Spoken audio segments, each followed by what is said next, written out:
ये मामला केवल पेपर लीक का, देखिए आप पेपर लीक के मामले पर बात करते हैं तब आप युवाओं के भविष्य की बात करते हैं, लेकिन वो छोटे छोटे बच्चे जो स्कूल जाते हैं, जो अभी कक्का बाड़कड़ी सीख रहे हैं, जिंदगी का ककहरा सीखना भी उन्होंने शुरू किया भी नहीं, अभी वो तो बहुत आगे की बात है। अगर उनकी फाउंडेशन ही खराब हो जाएगी तो फिर क्या होगा। मैं जिस खबर की तरफ इशारा कर रही हूं, उत्तर प्रदेश का ही ये पूरा मामला, जहां पर शिक्षक जो हैं उनको पहले इस बात के लिए पाबंद किया गया, एक नोटिफिकेशन जारी किया गया और यह कहा गया कि आपकी डिजिटल अटेंडेंस अनिवार्य है। ये कोई बड़ी बात नहीं थी। अब शिक्षक है तो स्कूल तो जाना होगा, बच्चों को पढ़ाना होगा और स्कूल तो रोज जाना होता है, कम से कम मंडे टू फ्राइडे तो जाना ही होगा। अब स्कूल जाएंगे तो अटेंडेंस अपने आप लगेगी, लेकिन टीचर्स इसके विरोध में खड़े हो गए। अब टीचर्स के विरोध के जो कारण हैं वो कारण भी मैं आपको बताऊंगी, लेकिन मजे की बात यह है कि खबरें ऐसी आ रही है कि टीचर क्लास में मौजूद नहीं है। छोटे छोटे बच्चे, पहली, दूसरी, तीसरी, चौथी, पांचवी के बच्चे क्लास में बैठकर क्या कर रहे हैं? खेल रहे हैं। क्यों? क्योंकि टीचर्स अवेलेबल नहीं है। ये तो छोटे छोटे बच्चों के भविष्य के साथ खिलवाड़ हो रहा है। और टीचर्स ये कह रहे हैं कि हम तो धरना देंगे, हम तो प्रदर्शन करेंगे। उनकी अपनी भी चिंताएं हैं, वो चिंताएं भी, लेकिन पहला पार्ट ये है कि ये छोटे बच्चे क्यों परेशान हो, उनकी शिक्षा क्यों बाधित हो। मीनाक्षी जी देखिए, फिर मैं कह रहा हूं कि ये बहुत संवेदनशील मुद्दा है। प्राथमिक विद्यालय, प्राइमरी स्कूल्स, जहां से बच्चे की पूरी फाउंडेशन पढ़नी है। कई बार हायर एजुकेशन में के चीजें संभालते हुए, कॉलेज एडमिनिस्ट्रेशन संभालते हुए या हायर एजुकेशन में बच्चों को देखते हुए ये लगता है कि सबसे ज्यादा अपघात इन बच्चों के साथ इनके फाउंडेशन के लेवल पे हुआ है। इसलिए आज वो हिंदी अंग्रेजी न लिख पाते हैं ठीक से, न बोल पाते हैं, उन्हें ठीक तरीके से गणित नहीं आती। ये जो समस्या है, और ये मैं ग्रामीण पृष्ठभूमि का हूं जहां ये प्राथमिक विद्यालय होते हैं, मैं कई प्राथमिक विद्यालयों को बचपन से ही बहुत माइन्यूटली ऑब्जर्व कर रहा हूं।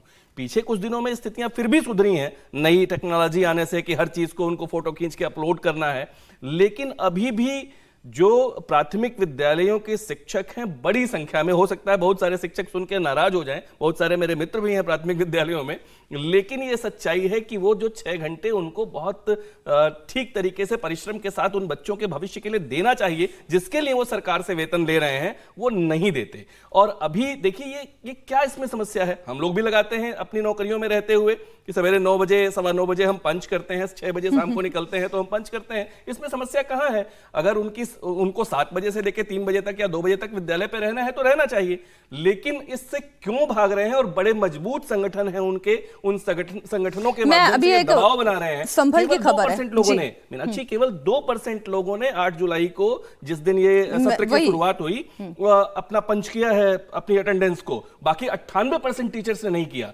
ये बड़ा मुद्दा है और इसलिए उन बच्चों की नींव बहुत कमजोर हो जाती है। ये अक्षम में है। इस देश में समाज का निर्माण शिक्षक ही करता है, इसलिए शिक्षक वो क्या ही निर्माण करेंगे, क्योंकि वो क्या करने में बिजी थे वो मैं बताती हूँ। देश जी मसीह की बात, यह संभल की खबर है, जहां डीएम ने जो प्राइमरी स्कूल के टीचर को स्कूल में पकड़ा और उनके मोबाइल की हिस्ट्री चेक की गई कि जनाब कर क्या रहे थे, तो घंटों तक कैंडी क्रश खेलते थे जनाब। सोचिए ये टीचर की मोबाइल हिस्ट्री क्या बताती है।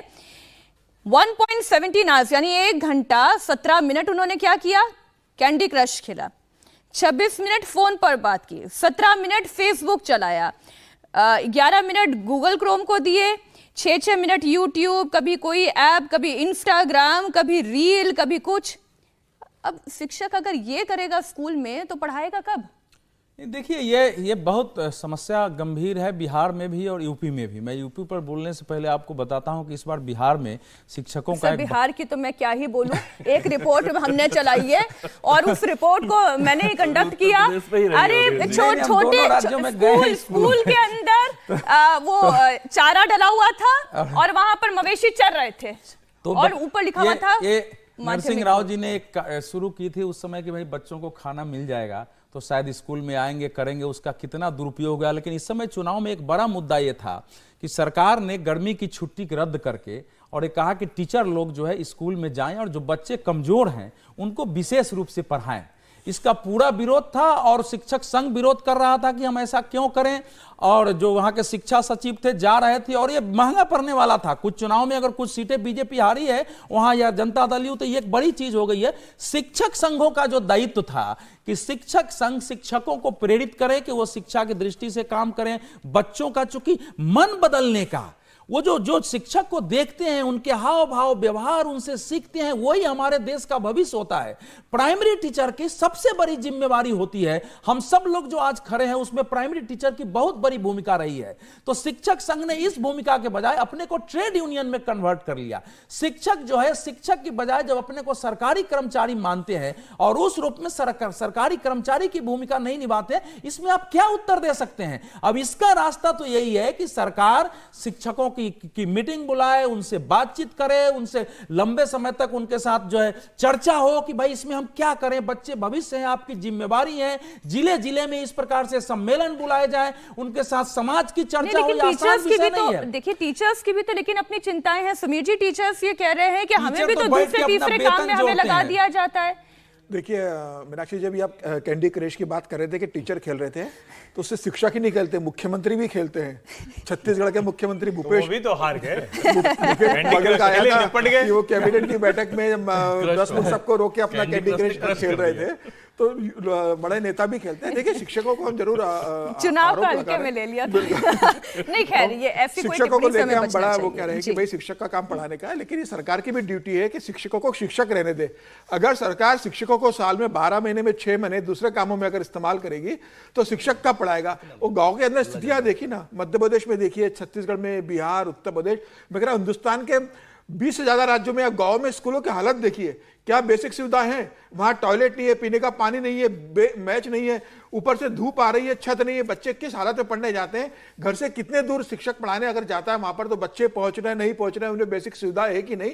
अगर शिक्षक वहां पढ़ाने जा रहा है तो सरकार का दायित्व भी है कि वहां कम से कम बच्चों को बेसिक सुविधाएं मिले, शिक्षक को वहां पढ़ाने का माहौल मिले। और आप शिक्षक को सिर्फ टीचर के रूप में लीजिए, टीचर को टॉर्चर मत बनाइए। आप उसको 50 जगह लगाते हैं। मध्य प्रदेश के चुनाव में भी, लोकसभा चुनाव थे, गांव के जितने शिक्षक थे सारे राजनीतिक दलों के कार्यकर्ता के रूप में प्रचार अभियान में लग गए थे। स्कूल 1.5 महीने बंद रहे गांवों के अंदर कि शिक्षक फलाना एमएलए का प्रचार कर रहा है, शिक्षक फलाने सांसद का प्रचार कर रहा है। तो मुझे लग रहा है कि जब तक ये राजनीति का प्रभाव शिक्षक के ऊपर रहेगा, आप सरकार जनगणना की काउंटिंग होती है तो शिक्षकों की ड्यूटी लगा दो, कोई दूसरा कार्यक्रम है शिक्षकों की ड्यूटी लगा दो, कोई मंत्री संतरी आ रहे हैं तो शिक्षकों की ड्यूटी लगा दो। आप शिक्षक को इनसे मुक्त रखिए, उनके प्राथमिक काम लगाइए कि आपको बच्चों को पढ़ाना है। वो जो शिक्षक की नियुक्ति आपने की है वो कितने योग्य, इसकी परीक्षा लीजिए। मैं इसी मुद्दे पर आ रही थी जो समीर जी कह रहे हैं, बेसिक छात्रों को पढ़ाने की जो क्वालिफिकेशन होगी उसमें पास नहीं हो सकते। टीचर्स ये कह रहे हैं ना समीर जी, हर्षवर्धन जी, टीचर्स ये कह रहे हैं कि दरअसल ये जो डिजिटल अटेंडेंस देने की ये मांग की गई है यही व्यवहारिक नहीं है, इसमें अव्यवहारिकता कहां पर है?